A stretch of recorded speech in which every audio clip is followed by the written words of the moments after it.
तो देखिए फ्रेंड्स, हम अपनी कंप्यूटर स्क्रीन पर आ गए हैं। मैंने एक्सेल को ओपन कर लिया है। फ्रेंड्स, फ्लैश फिल का यूज़ हम अपने डाटा को स्प्लिट करने के लिए, कंबाइन करने के लिए यूज़ करते हैं।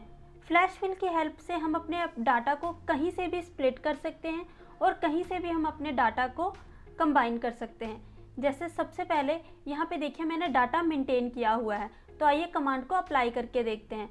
जैसे फ्रेंड्स, सबसे पहले यहाँ पे देखिए कैंडिडेट्स के नेम लिखे हुए हैं। मैं चाहती हूँ कि मुझे अपने नेम्स को फर्स्ट और लास्ट नेम दोनों में अलग अलग डिवाइड करना है। तो उसके लिए फिर हम क्या करेंगे, यहाँ पे सबसे पहले हम लिखेंगे फर्स्ट नेम पे अपने कैंडिडेट का फर्स्ट नेम। तो जैसे यहाँ पे मैंने लिखा रजत, अब हमने रजत को लिख लिया है। अब हम इसे सिलेक्ट करेंगे। देन यहाँ पे डाटा टैब के अंदर यहाँ पे हमारे पास ऑप्शन होती है फ्लैश फिल की, इस पर क्लिक करेंगे। आप देख सकते हो कि सभी के जो फर्स्ट नेम थे वो यहाँ पे डिस्प्ले हो गए हैं। ऐसे ही लास्ट नेम पे हम कैंडिडेट का लास्ट नेम लिख देंगे। जैसे यहाँ पे मैंने लिखा चौहान। अब हम इसे सिलेक्ट करेंगे, फिर से हम फ्लैश फिल पर क्लिक कर देंगे। तो देखिए वहाँ पे उसका जो लास्ट नेम था वो लास्ट नेम के अकॉर्डिंग डाटा स्प्लिट हो गया है। मतलब फर्स्ट कॉलम में फर्स्ट नेम और लास्ट कॉलम में लास्ट नेम। ऐसे ही अगर हम चाहते हैं कि मुझे नेम को कुछ ऐसे डिस्प्ले करना है, जैसे मैंने लिखा आर और फिर सर नेम को हम पूरा लिखेंगे, जैसे आर चौहान लिखा मैंने। तो हम यहाँ पे सिलेक्ट करेंगे, देन यहाँ पे फ्लैश फिल, इस पर क्लिक कर देंगे। तो फ्रेंड्स, यहाँ पे आप देख सकते हो कि हर नेम का फर्स्ट वर्ड और उनका जो सरनेम है वो यहाँ पे ऐसे डिस्प्ले हो गया है। अब नेक्स्ट, जैसे यहाँ पे मुझे फर्स्ट नेम का फर्स्ट वर्ड और लास्ट नेम का फर्स्ट वर्ड, सिर्फ उन्हीं दोनों को डिस्प्ले करना है। तो फिर हम यहाँ पे क्या करेंगे, मैंने दोनों के फर्स्ट वर्ड को लिख लिया है। अब हम अपने डाटा को सिलेक्ट कर लेंगे। अब यहाँ पे फ्लैश फिल पे क्लिक करेंगे। आप देख सकते हो कि सभी कैंडिडेट्स के फर्स्ट नेम के वर्ड्स यहाँ पे डिस्प्ले हो गए हैं। तो ऐसे ही अब मैं चाहती हूँ कि मेरे ये जितने भी कैंडिडेट्स के नेम हैं, मुझे सबके नेम के आगे मिस्टर ऐड करना है। तो यहाँ पे हम क्या लिखेंगे, मिस्टर रजत चौहान। अब मैंने इसे सिलेक्ट किया, फ्लैश फिल पे क्लिक किया। आप कंट्रोल ई भी प्रेस करेंगे तो भी फ्लैश फिल की कमांड वर्क करेगी। ठीक है, तो देखिए यहाँ पे सभी नेम्स के आगे मिस्टर डिस्प्ले हो गया है। ऐसे ही अब मैं चाहती हूँ कि मुझे सिर्फ फर्स्ट 3 वर्ड्स को डिस्प्ले करना है। तो यहाँ पे मैंने लिखा राज। तो अब हमने यहाँ पे राज लिखा। अब हम इसे सिलेक्ट कर लेंगे, देन फ्लैश फिल, इस पर क्लिक करेंगे। आप देख सकते हो कि सभी नेम्स के फर्स्ट 3 वर्ड्स यहाँ पे डिस्प्ले हो गए हैं। तो ऐसे ही फ्रेंड्स, यहाँ पे मुझे लास्ट के वर्ड्स को शो करना है। तो जैसे मैंने यहाँ पे लास्ट के 4 वर्ड्स लिखे। अब हम इसे सिलेक्ट कर लेंगे और यहाँ पे फ्लैश फिल। तो फ्रेंड्स, यहाँ पे आप देखिए कि मैंने फर्स्ट कॉलम में तो 4 वर्ड्स लिए थे, बट यहाँ पे 4 डिस्प्ले नहीं हुए हैं। क्यों? अब आप ध्यान से देखिए कि रजत चौहान मैंने यू से स्टार्ट किया था ना, तो मैंने फर्स्ट के 8 वर्ड को छोड़ दिया था। तो ऐसे ही उसने हर नेम के फर्स्ट 8 वर्ड्स को छोड़ दिया है और उसके बाद जो वर्ड रिमेनिंग रह गए थे वो उसने यहाँ पे शो कर दिए हैं। तो ऐसे ही फ्रेंड्स हम फ्लैश फिल का यूज़ कर सकते हैं। अब नेक्स्ट, जैसे यहाँ पे, तो देखिए फ्रेंड्स, यहाँ पे मैंने कैंडिडेट्स का नेम लिखा हुआ है और उनका फुल एड्रेस भी शो है। अब मैं क्या चाहती हूँ कि जैसे ये मेरे कैंडिडेट्स का एड्रेस है, ये एक कंप्लीट एड्रेस है, मुझे सिर्फ उनके एरिया के नेम को डिस्प्ले करना है। तो जैसे मैंने यहाँ पे उनके एरिया नेम को लिखा फर्स्ट में, जैसे मैंने यहाँ पे लिखा कंपनी बाग।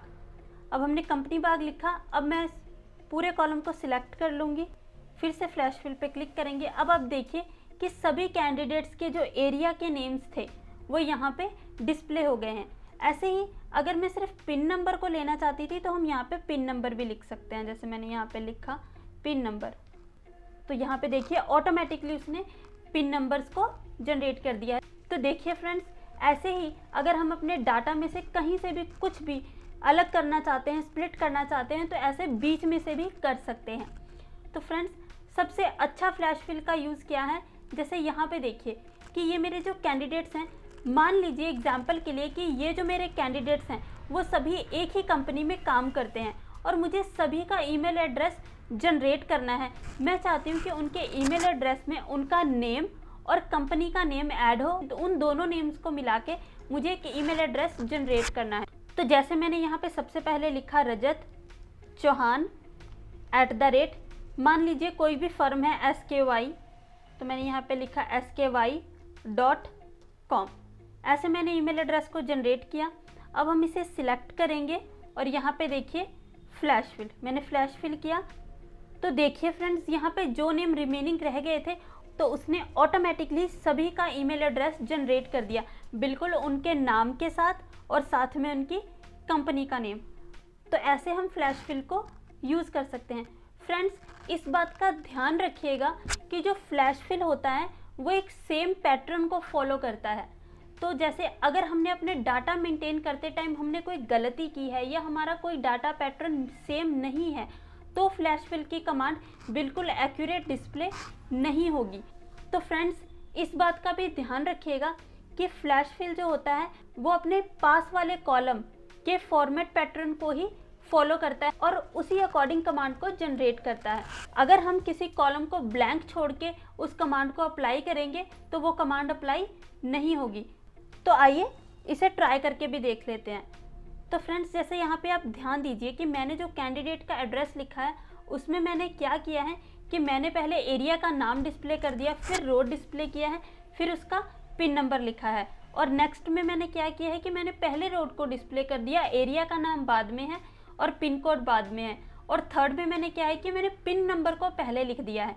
तो देखिए, ये जो मेरा एड्रेस मेंशन करने का फॉर्मेट पैटर्न था वो चेंज हो गया है।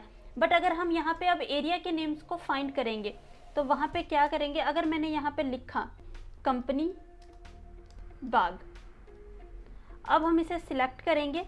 मुझे सिर्फ एरिया नेम डिस्प्ले करना था ना, तो मैंने वही लिखा और फ्लैश फिल पे क्लिक किया। तो देखिए फ्रेंड्स, जिसका पैटर्न तो सेम मिल रहा था उसके नेम तो उसने बिल्कुल सही डिस्प्ले किए हैं, बट जिसमें पैटर्न चेंज था उसमें उसने बिल्कुल गलत वैल्यू को डिस्प्ले किया है। तो इस अकॉर्डिंग हम फ्लैश फिल को जहाँ भी यूज़ करना चाहते हैं तो हमें इस बात का ध्यान रखना पड़ेगा कि जो पैटर्न है वो हमारा सेम होना चाहिए। फ्रेंड्स, जैसे मैंने कहा ही था कि जो फ्लैश फिल होता है वो अपने आसपास वाले कॉलम्स के अकॉर्डिंग ही पैटर्न को फॉलो करता है। अब जैसे यहाँ पे मैं मान लीजिए कि पिन नंबर की लिस्ट को जनरेट करना चाहती हूँ, बट देखिए मैंने बीच में कॉलम को खाली छोड़ दिया है। अब यहाँ पे अगर मैं पिन नंबर लिखती हूँ और यहाँ पे हम सिलेक्ट कर लेते हैं डाटा को और यहाँ पे फ्लैश फिल करेंगे, तो देखिए वो हमें मैसेज डिस्प्ले कर देगा, मतलब वो इस कमांड को जनरेट नहीं कर रहा है क्योंकि हमने बीच में कॉलम को खाली छोड़ दिया है। फ्रेंड्स, इस तरह से हम फ्लैश फिल को यूज़ कर सकते हैं। अगर आपको किसी भी तरह का कोई डाउट है या कोई कमी है तो हमें नीचे कमेंट बॉक्स में ज़रूर बताएं। अगर आपको वीडियो अच्छी लगे तो लाइक और शेयर ज़रूर कर दीजिएगा ताकि ये वीडियो आगे भी किसी के काम आ सके। तो जल्द ही मिलती हूँ मैं एक नई वीडियो और एक नए टॉपिक के साथ। तब तक के लिए धन्यवाद।